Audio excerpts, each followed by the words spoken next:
ನಮಸ್ಕಾರ ಸ್ನೇಹಿತರೆ, ನಮ್ಮ ಮೈಥಾಲಜಿ ಮೀಡ್ಸ್ ಮೀ ಚಾನೆಲ್ಗೆ ನಿಮಗೆಲ್ಲರಿಗೂ ಸ್ವಾಗತ. ಹನುಮ ಜಯಂತಿ. ಹನುಮಾನ್ ಜಯಂತಿಯು ಹಿಂದೂ ಧರ್ಮದ ಪ್ರಮುಖ ಹಬ್ಬವಾಗಿದ್ದು, ಶಕ್ತಿ, ಭಕ್ತಿ ಮತ್ತು ಬುದ್ಧಿವಂತಿಕೆಯ ಸಂಕೇತವಾದ ಭಗವಂತ ಹನುಮಂತನ ಜನ್ಮದಿನವನ್ನು ಸ್ಮರಿಸುತ್ತದೆ.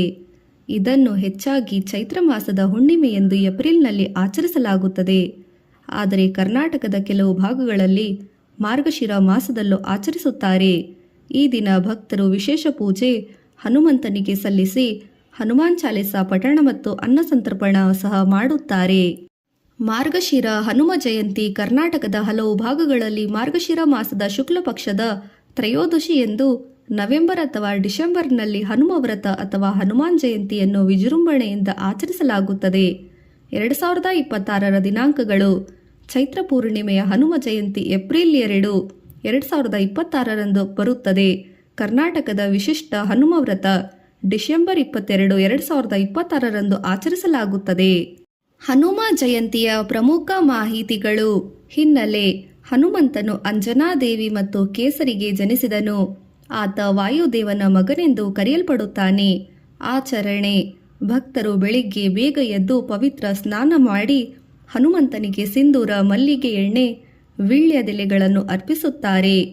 ವಿಶೇಷತೆ: ಹನುಮಂತನಿಗೆ ಲಡ್ಡು ಪ್ರಿಯ, ಆದ್ದರಿಂದ ಲಡ್ಡು, ಬಾಳೆಹಣ್ಣು ನೈವೇದ್ಯ ಮಾಡಲಾಗುತ್ತದೆ. ಹನುಮಾನ್ ಚಾಲಿಸ ಪಠಣ, ಸುಂದರಕಾಂಡ, ಭಜರಂಗ ಬಾಣ್ ಪಠಣ ಹೀಗೆ ಹನುಮಂತನ ಸ್ತುತಿಗಳನ್ನು ಮಾಡಿದರೆ ಭಯ ಮತ್ತು ಸಂಕಟಗಳು ದೂರವಾಗುತ್ತದೆ ಎಂಬ ನಂಬಿಕೆ ಇದೆ. ಸ್ಥಳ: ಕಿಷ್ಕಿಂಧೆ, ಇಂದಿನ ಹಂಪಿ. ಹನುಮಂತನ ಜನ್ಮಸ್ಥಳವೆಂದು ಪರಿಗಣಿಸಲಾಗಿದೆ. ಹನುಮ ಜಯಂತಿಯ ಮಹತ್ವ: ಹನುಮಂತನು ಶಿವನ ಅವತಾರವೆಂದು ನಂಬಲಾಗಿದೆ. ಆತ ರಾಮನ ದೃಢಭಕ್ತನಾಗಿದ್ದು ನಿಷ್ಠೆ ಮತ್ತು ನಿಸ್ವಾರ್ಥ ಸೇವೆಯ ಸಂಕೇತವಾಗಿದ್ದಾನೆ. ಈ ಹಬ್ಬವು ನಮ್ಮೊಳಗಿನ ಭಯ, ಅಜ್ಞಾನ ಮತ್ತು ಸೋಮಾರಿತನವನ್ನು ತೊರೆದು ಧೈರ್ಯ ಮತ್ತು ಶಕ್ತಿಯನ್ನು ಪಡೆಯಲು ಸ್ಫೂರ್ತಿ ನೀಡುತ್ತದೆ. ಹನುಮ ಜಯಂತಿ ಮತ್ತು ಹನುಮ ಜನ್ಮೋತ್ಸವದ ನಡುವಿನ ವ್ಯತ್ಯಾಸ: ಇತ್ತೀಚಿನ ದಿನಗಳಲ್ಲಿ ಹನುಮ ಜಯಂತಿ ಎನ್ನುವ ಬದಲಿಗೆ ಹನುಮ ಜನ್ಮೋತ್ಸವ ಎಂದು ಕರೆಯುವುದು ಹೆಚ್ಚು ಸೂಕ್ತ ಎಂಬ ಅಭಿಪ್ರಾಯವಿದೆ. ಏಕೆಂದರೆ ಜಯಂತಿ ಸಾಮಾನ್ಯವಾಗಿ ಮಹಾಪುರುಷರ ಜನ್ಮದಿನವನ್ನು ಸ್ಮರಿಸಲು ಬಳಸುವ ಪದ. ಜನ್ಮೋತ್ಸವ ಎಂದರೆ ಹನುಮಂತನು 8 ಚಿರಂಜೀವಿಗಳಲ್ಲಿ ಒಬ್ಬನಾಗಿದ್ದ, ಇಂದಿಗೂ ಭೂಮಿಯ ಮೇಲೆ ಜೀವಂತನಾಗಿದ್ದಾನೆ ಎಂಬ ನಂಬಿಕೆ ಇದೆ. ಆದ್ದರಿಂದ ಜೀವಂತವಾಗಿರುವ ದೇವರಿಗೆ ಜನ್ಮೋತ್ಸವ ಎಂದು ಆಚರಿಸುವುದು ಹೆಚ್ಚು ಅರ್ಥಪೂರ್ಣ. ಕರ್ನಾಟಕದ ಆಚರಣೆಯ ವೈವಿಧ್ಯತೆ: ದೇಶದಾದ್ಯಂತ ಚೈತ್ರ ಮಾಸದ ಹುಣ್ಣಿಮೆಯೆಂದು ಹನುಮ ಜಯಂತಿ ಆಚರಿಸಿದರೆ ಕರ್ನಾಟಕದಲ್ಲಿ ಕೆಲವು ವಿಶೇಷ ಸಂಪ್ರದಾಯಗಳಿವೆ. ಹನುಮಂತನ ದೇವಸ್ಥಾನಕ್ಕೆ ಹನುಮ ಜಯಂತಿಯಂದು ಸಾವಿರಾರು ಭಕ್ತರು ಭೇಟಿ ನೀಡಿ ವಿಶೇಷ ಪೂಜೆ ಸಲ್ಲಿಸುತ್ತಾರೆ. ಪೂಜಾ ವಿಧಾನ: ವಿಶೇಷತೆ: ಸಿಂಧೂರ ಲೇಪನ. ಹನುಮಂತನಿಗೆ ಇಡೀ ದೇಹಕ್ಕೆ ಸಿಂಧೂರವನ್ನು ಹಚ್ಚುವುದು ಅತ್ಯಂತ ಪ್ರಿಯವಾದ ಸೇವೆ. ತುಳಸಿ ಮತ್ತು ವೀಳ್ಯದೆಲೆ ಮಾಲೆ. ಆಂಜನೇಯನಿಗೆ ತುಳಸಿ ದಳದ ಮಾಲೆ ಮತ್ತು ವೀಳ್ಯದೆಲೆಯ ಮಾಲೆ ಅರ್ಪಿಸುವುದರಿಂದ ಮನೋಕಾಮನೆಗಳು ಈಡೇರುತ್ತದೆ ಎಂಬ ನಂಬಿಕೆ ಇದೆ.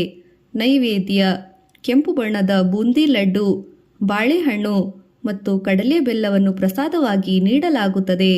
ಪ್ರಮುಖ ಮಂತ್ರ: ಈ ದಿನ ಹನುಮಂತನ ಅನುಗ್ರಹಕ್ಕಾಗಿ ಓಂ ಹನುಮತೇ ನಮಃ ಎಂದು ಪಠಣೆ ಮಾಡಬೇಕು.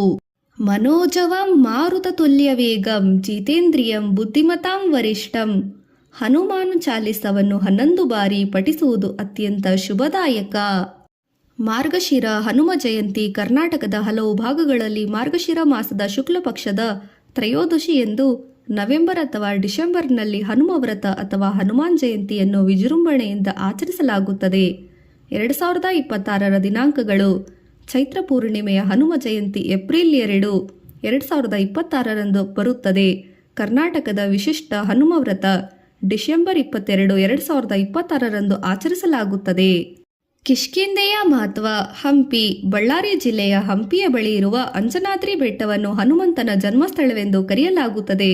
ಇಲ್ಲಿನ ಹನುಮಂತನ ದೇವಸ್ಥಾನಕ್ಕೆ ಹನುಮ ಜಯಂತಿ ಎಂದು ಸಾವಿರಾರು ಜನರು ಭಕ್ತರು ಭೇಟಿ ನೀಡಿ ವಿಶೇಷ ಪೂಜೆ ಸಲ್ಲಿಸುತ್ತಾರೆ.